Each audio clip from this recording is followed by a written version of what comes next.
When you cast your mind to the Middle Ages, you think of castles, don't you? Intricate hubs of feudal power and governance that mirror the complexities of their era. But see past it a little bit, and you'll realize they're more than just military strongholds. Built by kings, lords, and nobles throughout Europe, these massive constructions indeed were symbols of power and had advanced defense systems, including towers, moats, high stone walls, all to fend off invaders and endure protracted sieges. But beyond their use in combat, castles developed into thriving centers of government and culture, housing courts, protecting wealth, and serving as a fulcrum for those local power structures. Their architectural development, which reflected the changes in social organization and military technology breakthroughs, offers another intriguing perspective on the inventive and turbulent medieval period. So, how about we have a look into that today? We know all about the completed structures, but what lies beneath the walls?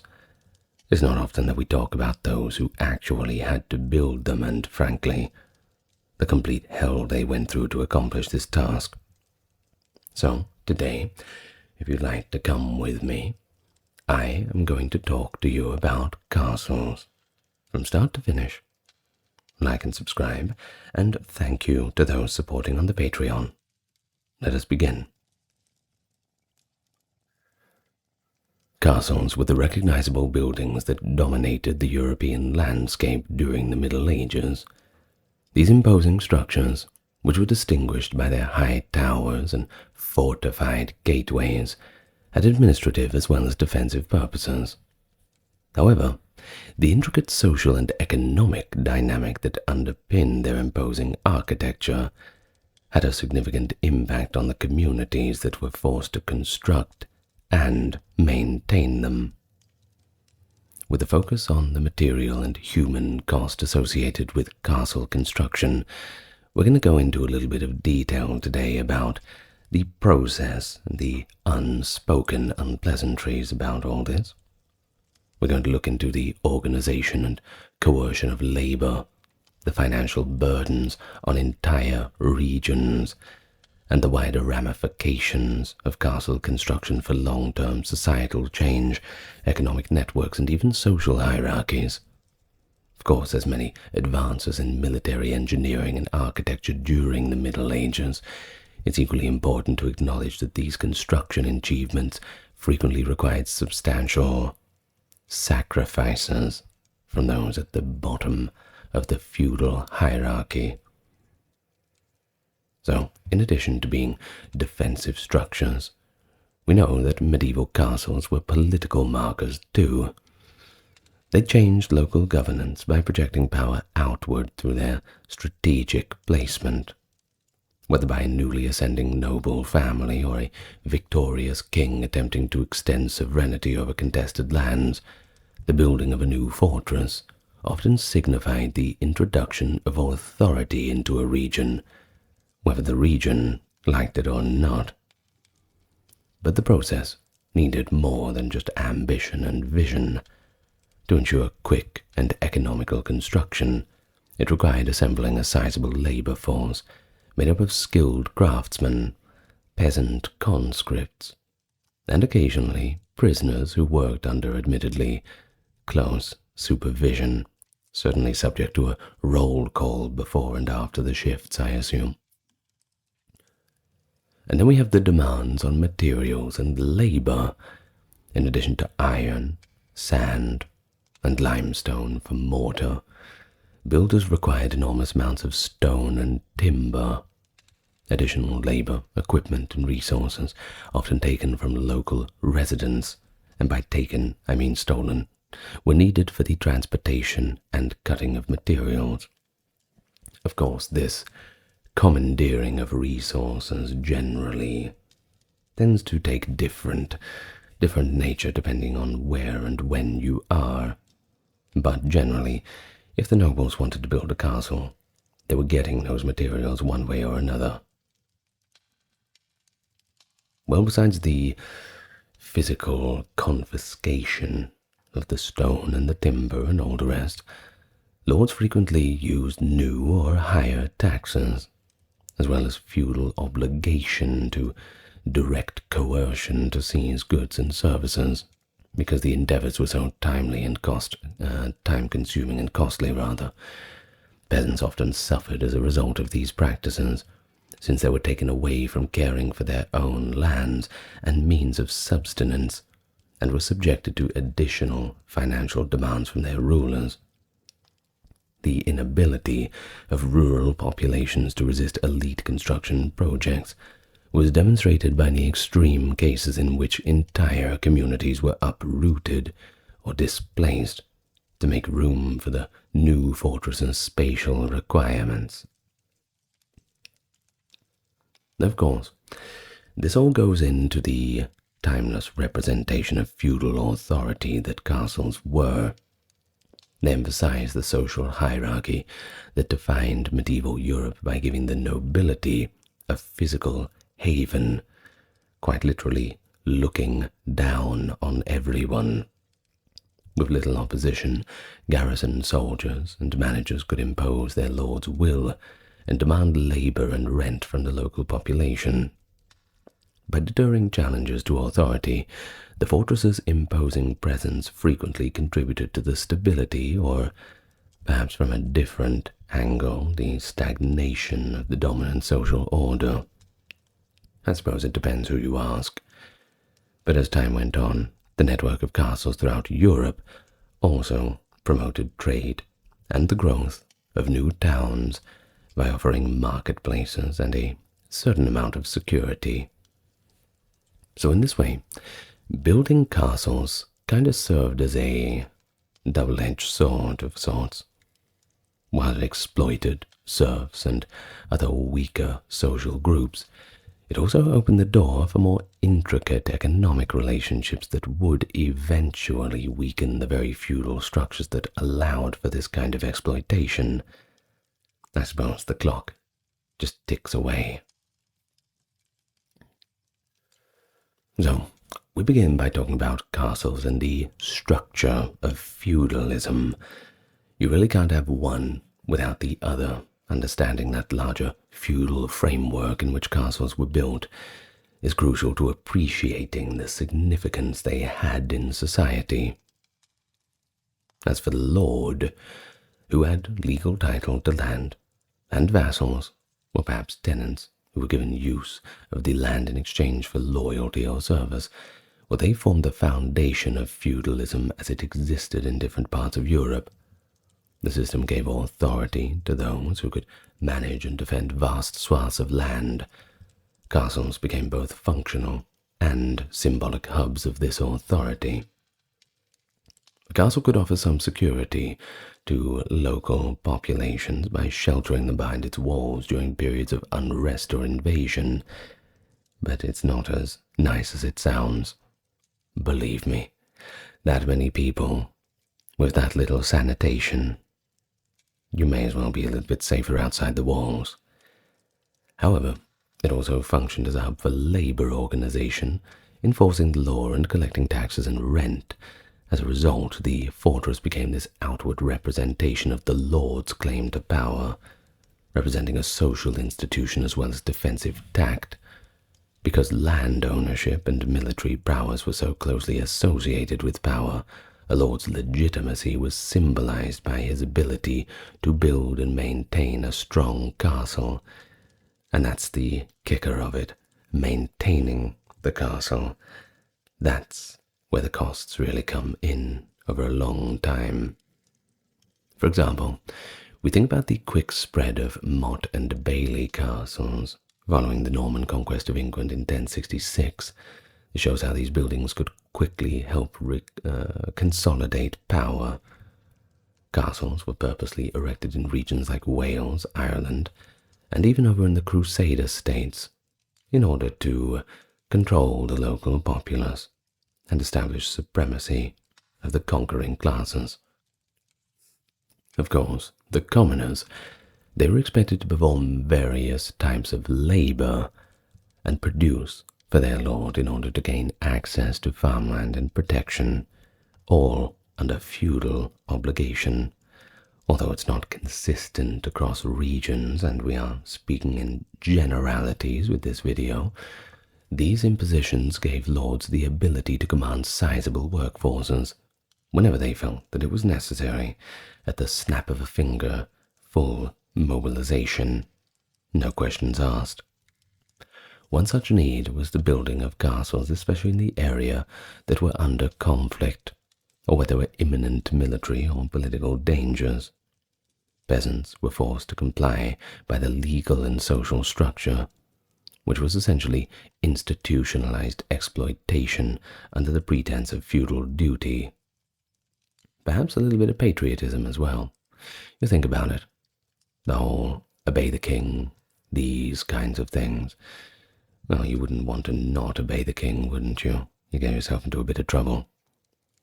A large portion of medieval Europe followed this pattern in general, even though there were some regional differences in the precise duties expected of peasants and towns. The general pattern is pretty much the same.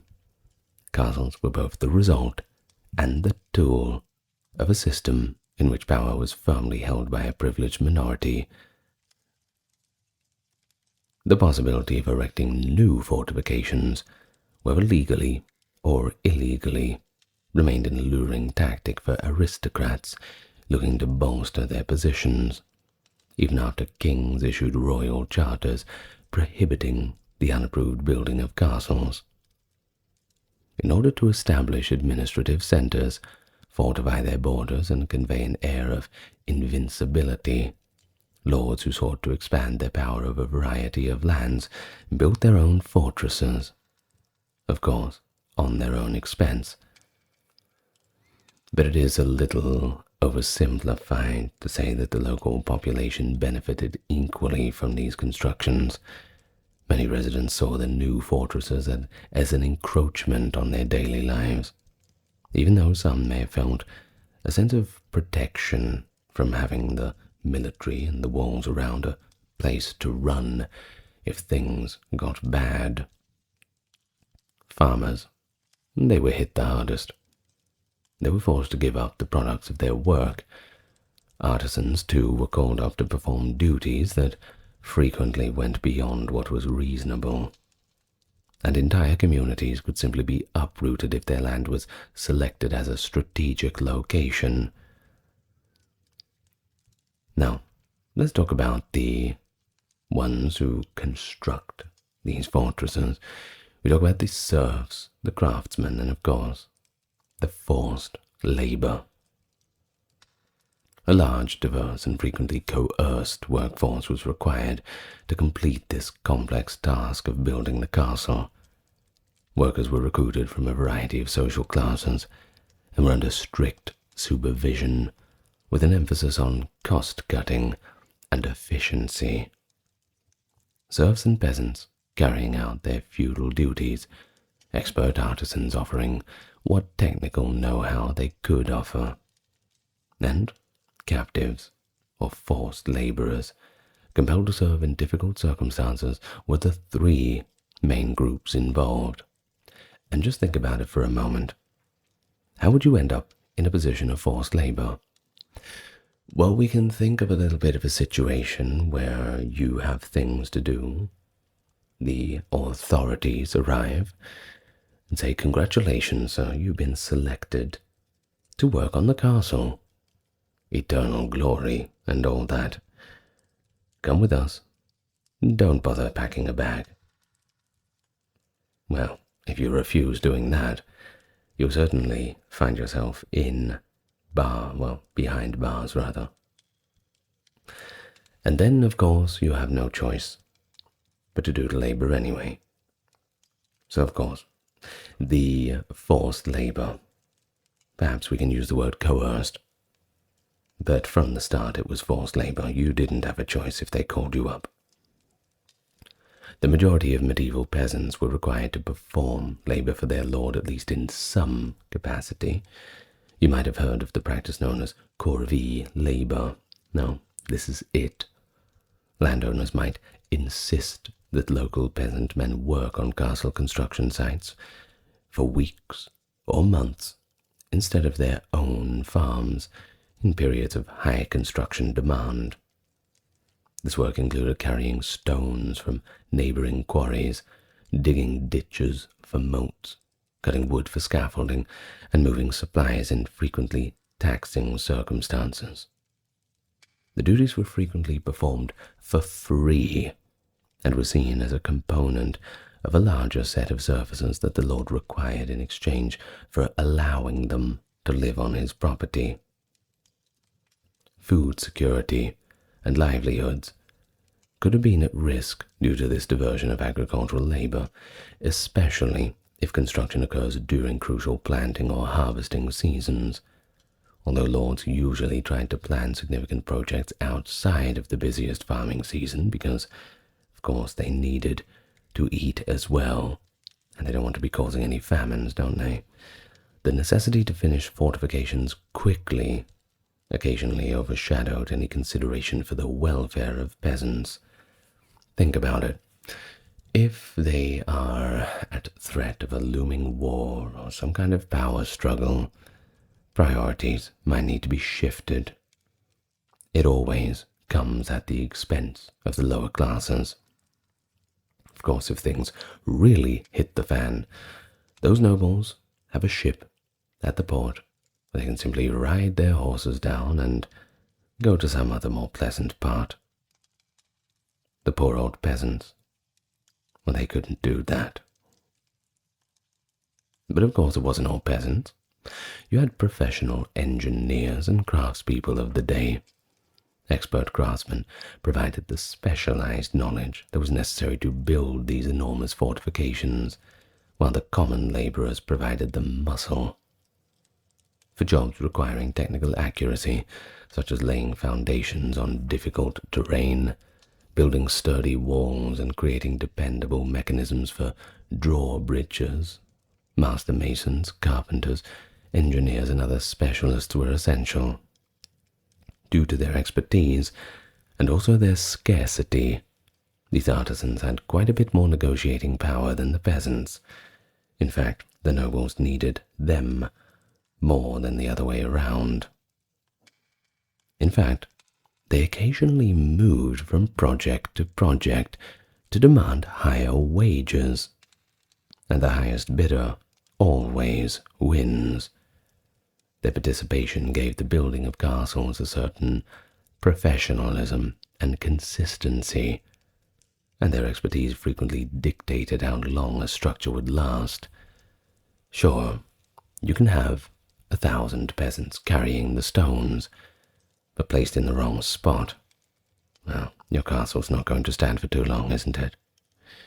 Everyone needed the expert artisans. Those engineers and craftspeople, well, everything was relying on them. The hierarchical pressures of feudal society, however, did not spare these skilled workers. Conditions could become oppressive, with long work hours, high risks of injury, and of course, very little time for breaks. If a king or noble had demanded accelerated work, once bad luck. Artists risked legal repercussions or loss of a future job opportunity if they disobeyed or abandoned a project. The sheer need for specialized labor could attract people from far-off places too, to areas where massive castle-building campaigns took place. Think of the Edwardian castles in Wales or the Crusader fortress in the Levant. Even though these artisans occasionally became wealthy or enjoyed higher social standing, their success was still reliant on the support and interests of their influential patrons, somewhat at their mercy. It's an interesting power dynamic. But when we want to talk about real power dynamics, we can't go past the forced work and the prisoners. Those who worked in even more difficult positions made up the final group of workers in medieval construction.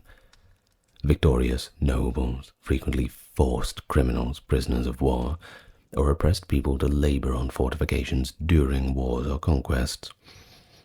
The most difficult and hazardous jobs were typically given to these forced laborers because of the physically taxing nature of building castles and the accidents that come along with it.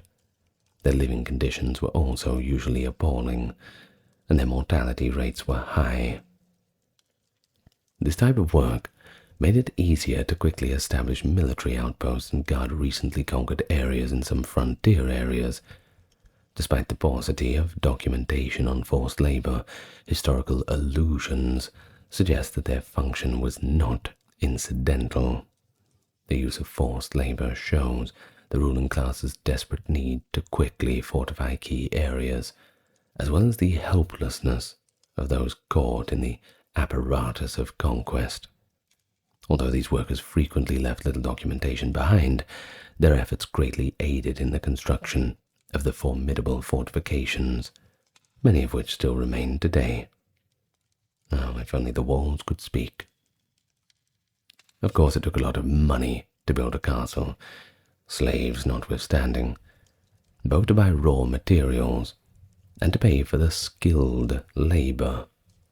The richest kings and nobles may have been able to directly fund such projects, sure, but they usually reduced their own expenses by placing a large portion of the cost on the local population. Increased taxes, resource expropriation, and the systematic removal of capital and labor from other economic endeavors were particularly clear examples of this. Feudal tenures could also be used by lords and monarchs to compel their vassals to make additional payments.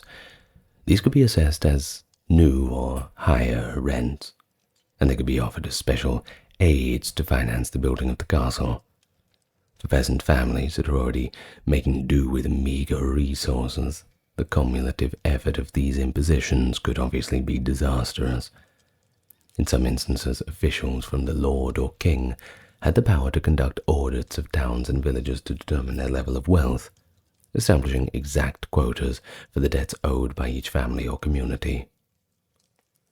There was a climate of fear that discouraged open resistance, because failure to meet these quotas, of course, could result in fines or legal ramifications.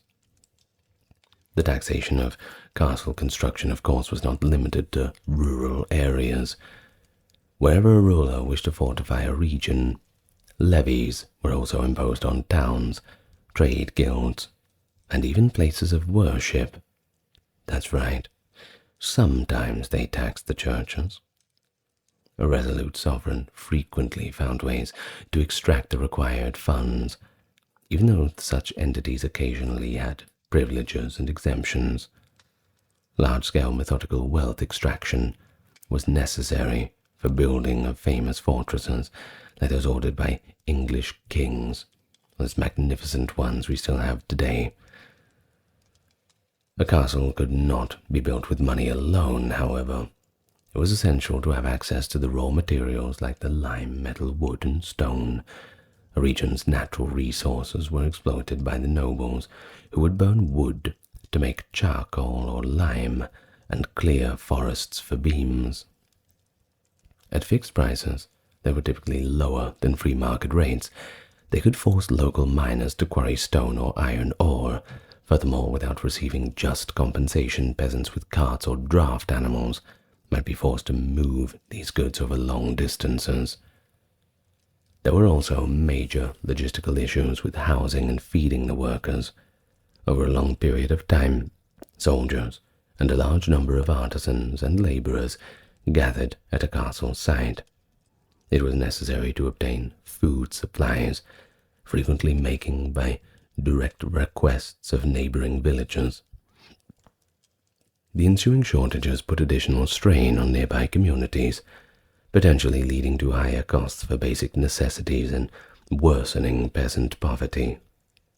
In a similar vein, draft animals and transportation carts were frequently forced into service for construction projects rather than being available for agricultural work, sending the technological situation of this agricultural work back a few centuries. On occasion, The construction of castles forced local communities to undergo direct spatial changes. Existing homesteads or entire villages may have been uprooted if a specific location was judged to be strategically or militarily advantageous. Residents were compelled to move under such conditions, usually to areas with fewer economic opportunities or simply less arable land. This was particularly prevalent when modern bailey castles were built in key locations next to rivers or along roads, due to the fact that feudal law acknowledged the general rights of land-holding elites. Local populations had limited legal recourse against displacement.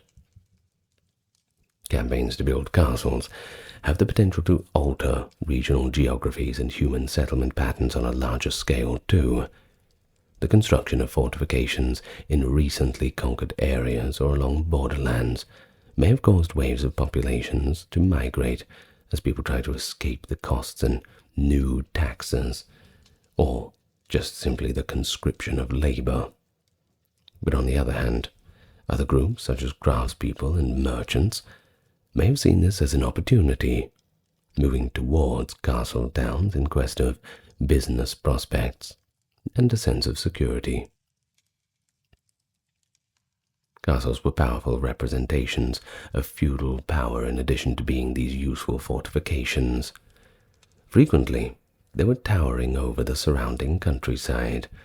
This was all by design, of course, serving as a visible reminder that the local population was indeed ruled by a strong individual. But during peacetime, a castle's bailey and gates may have hosted feasts, court cases, and other formal occasions. It developed into a stronghold from which the local lord could launch an army during hostilities too. But it wasn't always down to the dirty business. The contrast between safety and danger highlighted the castle's dual function. On one hand, it offered protection to the wealthy and, occasionally, to a few local residents who might be allowed inside when danger was present. However, it just simply further entrenched this system of power that placed local peasants and lower nobles even in a subservient role. According to its lord's wishes, the castle government upheld justice, kept a garrison, and collected rents and other fees, and good luck getting over the walls to take that back. Armed forces positioned inside the castle could act quickly in the event that villagers rebelled or neglected their responsibilities. Think of the bailiffs, the sheriffs. Definitely not the most popular job. In disputed areas where a series of recently constructed or renovated castles could serve as the foundation of a conqueror's hold on recently conquered territories, this concentration of power was particularly noticeable.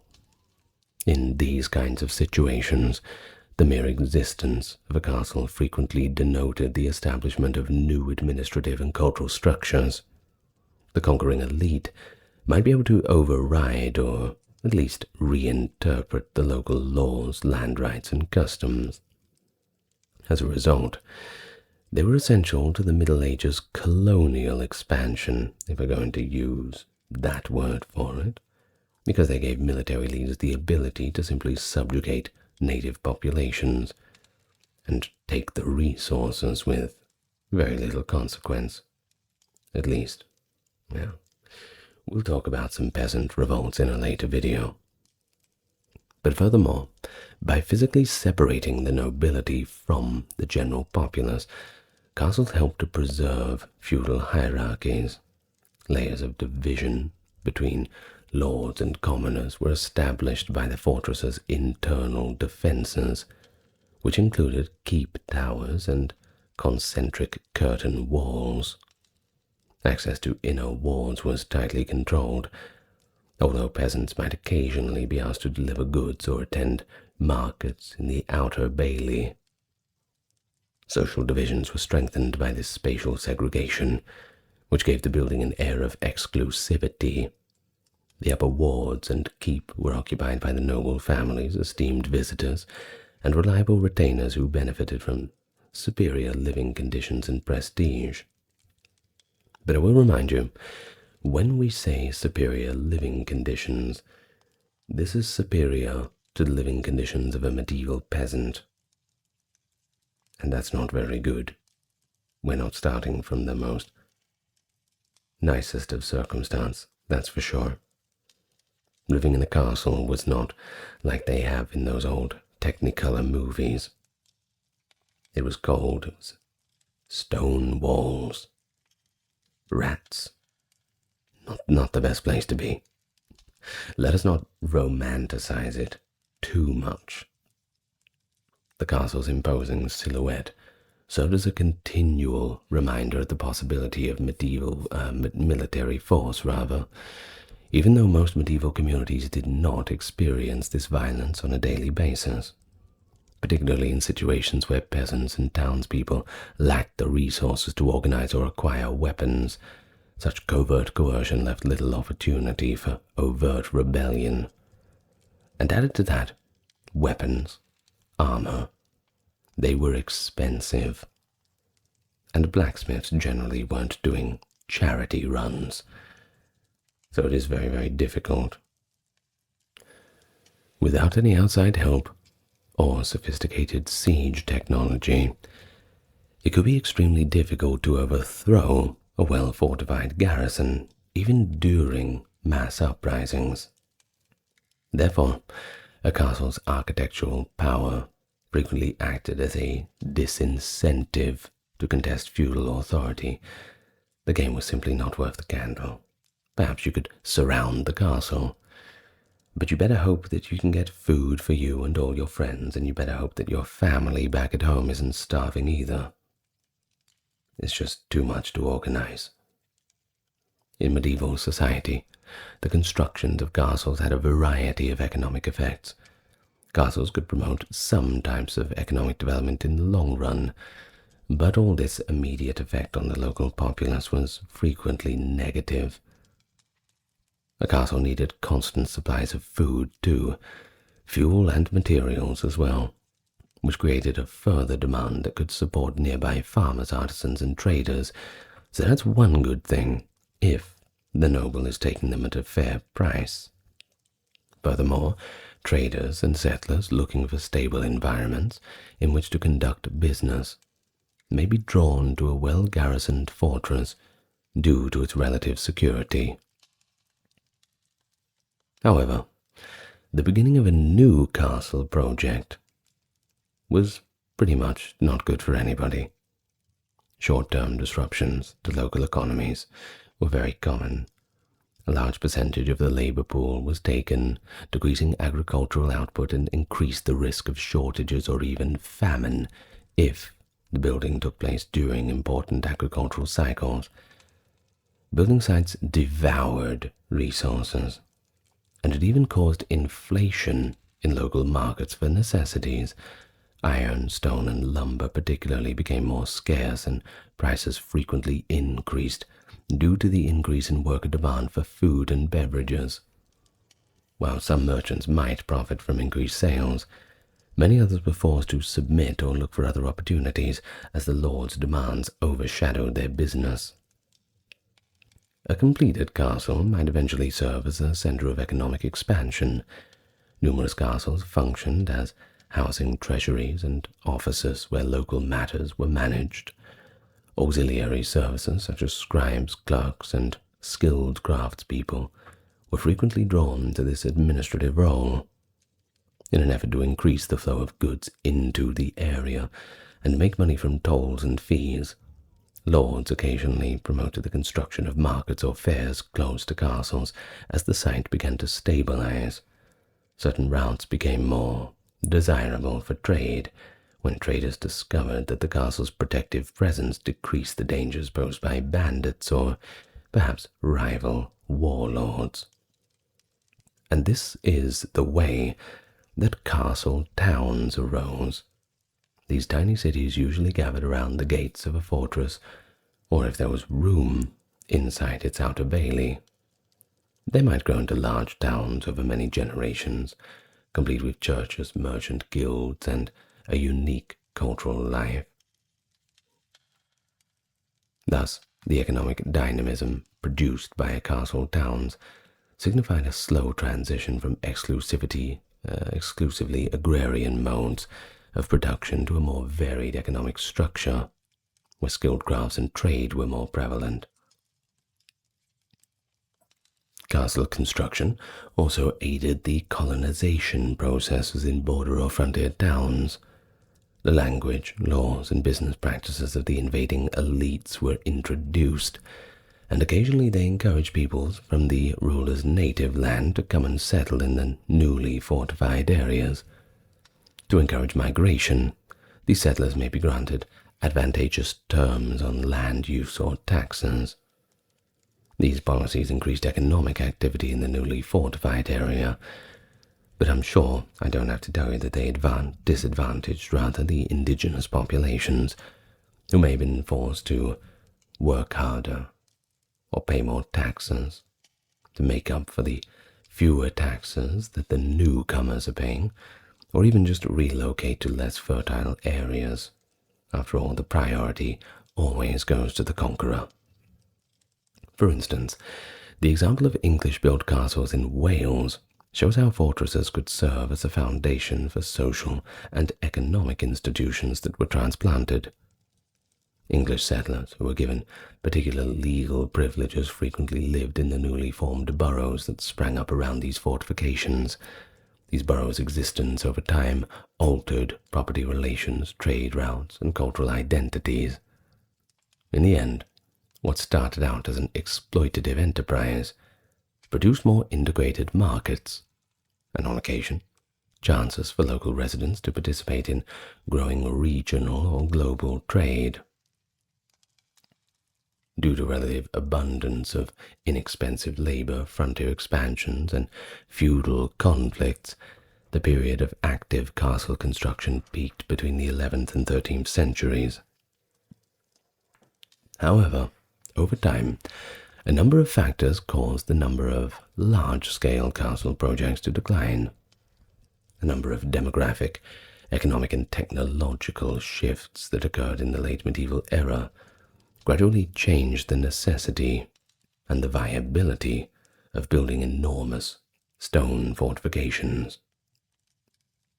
The demographic crisis was brought on by illnesses like the Black Death in the middle of the 14th century. That was one significant event. Due to the labor pool being drastically reduced by this, labor costs increased, and feudal obligations were completely disrupted. In many cases, surviving employees could move to a new location or bargain for better terms from other landlords. As a result, it became increasingly challenging to maintain the conventional model of enlisting unpaid labor for large-scale construction projects. It became necessary for lords to pay workers or risk losing them to rival estates or cities.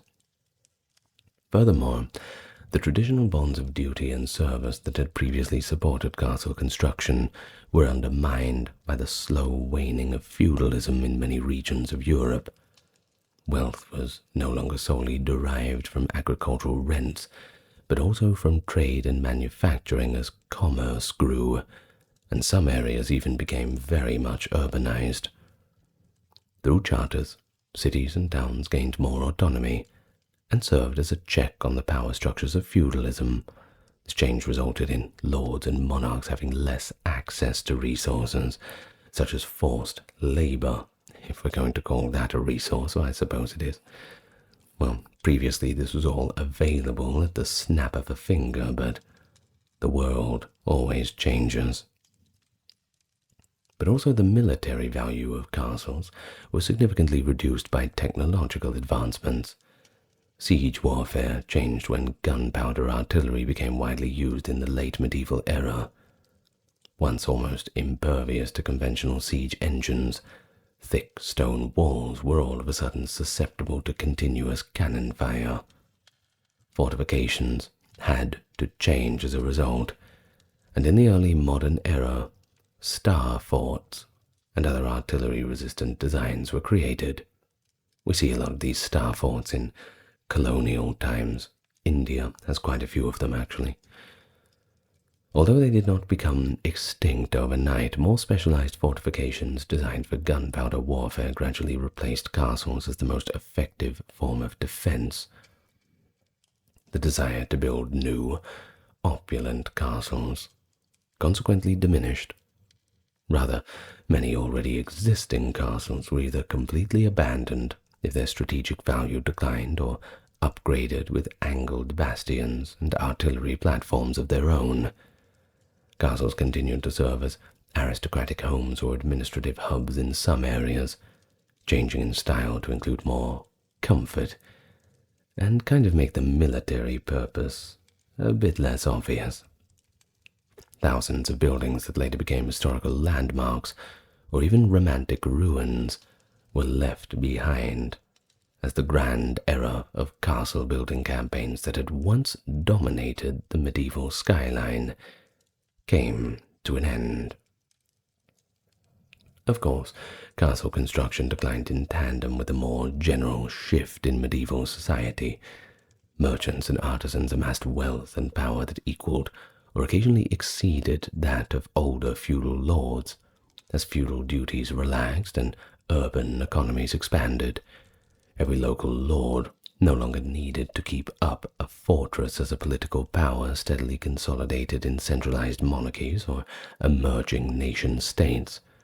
Although certain magnates persisted in funding hunting lodges or fortress-like palaces, the fundamental factors that had previously enabled the construction of enormous castles, specifically the inexpensive labor, were now undermined. Of course, exploitation became more complex during this shift, reflecting the changing nature of economic relations, but it did not completely disappear. And it has not completely disappeared, by the way. In order to finance standing armies and early modern fortifications, authorities levied taxes on expanding trade and production, rather than enlisting an unpaid peasant labor force to construct ramparts. Thus, centralized states with professional militaries, bureaucracies, and new types of fortresses built for gunpowder warfare replaced the private domain of local lords, protected by high walls, as the center of power. So, today, in 2025, or probably whenever you are listening to this, medieval castles serve as these reminders of a time where social stratification, military competition, and these feudal hierarchies were so prevalent. Their construction was never a straightforward process of just piling stones into towers and fortification. Rather, it required a complex balancing act of labor, materials, and capital, on a scale that was usually only possible by exploiting the lower classes. Due to these feudal responsibilities, the peasants were forced to dig the moats, fell the timber, heave the stones. Under these difficult circumstances, the craftspeople had to meet the demands of their aristocratic patrons, constantly cracking the whip. But spare a thought for those poor prisoners and forced laborers who were taken and forced to carry the heaviest burden. Well, learning about medieval castles, it offers more than a glimpse into the style of a bygone era. It sheds light on the more social issues that enable these structures, showing how the physical structures that changed entire communities were used to maintain and exercise power. The engineering and artistic skill of these fortifications might astound us to these days, but we've also got to remember that there was a massive social cost paid by the workers who had basically zero control over their lives, zero choice in their destiny. They're kind of grim monuments. But I, for one, am glad that we have them, regardless of how they came about. Well, thank you very much for listening today. I hope you've enjoyed our little talk on medieval castles and the unpleasantries that come along with building them. So I'm going to thank my top tier patrons now.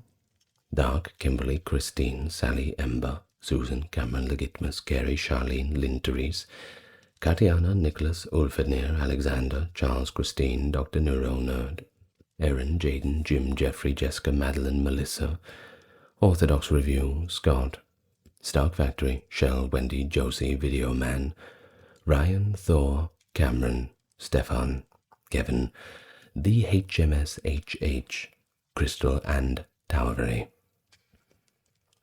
Thank you so much.